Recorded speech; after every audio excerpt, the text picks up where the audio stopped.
কি আমি আমার মায়ের সাথে কথা বলতে পারি না? হ্যালো খালা, পাখি একটু মার সঙ্গে কথা বলবে, মাকে দেন। সারাদিন কোথায় থাকো মা? তোমাকে খুঁজে পাওয়া যায় না।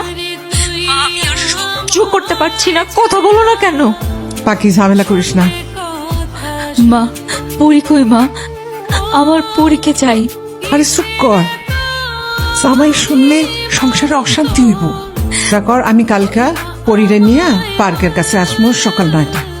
তুই আয়। খাবার কি মার জন্য?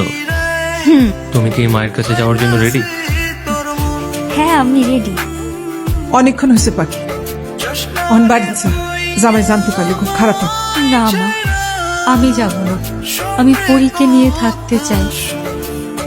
আমি তোমার জামাইকে সব বলে দিতে চাই। এতে সংসার টিকলে টিকবে, না টিকলে নাই। টিকবো না পাখি, এরম করিস না। আমি মাঝে মাঝে পরীরে নিয়ে আসবো, আমি দেখা করে নিয়ে যাবো। তুই যা, তুই যা, আমি যা। মেয়েটাকে চেনো? চিনি। তোমার কি হয়? আমার মেয়ে। সংসার চাও নাকি তোমার মেয়েকে চাও? দুটোই। যে কোনো একটা চাইতে পারবা। মেয়েকে চাই। তোমার মেয়েকে তুমি নাও। তোমাদের মা ও মেয়ের ভালোবাসার কাছে আমি হেরে গেলাম। মা মেয়ের ভালোবাসার মাঝে না আসলেই পারেন। মা মেয়ের মাথার উপর বটগাছের ছায়া হয়েও তো থাকতে পারতেন। সব পুরুষ আসলে বাবার মতো মহৎ হয় না। আপনি এখন আমাকে তালাক দিয়ে দিবেন, তাই না?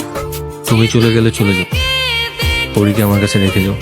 আমি পরীকে আমার মেয়ে হিসেবে মেনে নিয়েছি। এখন থেকে আমি ওর বাবা। খাবে না তো? বাবার খাওয়া শেষ, তুমি খাও। নাও, এই নাও। কি ব্যাপার, তুমি কান্না করছো কেন? আপনি আমার ফেরেশতা। আপনি এত ভালো কেন? আমি কি বলে আপনাকে ধন্যবাদ দিব?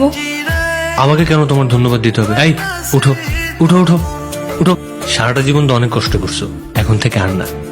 এসব কান্নাকাটি সব বন্ধ। হাসো, হাসো, হাসো।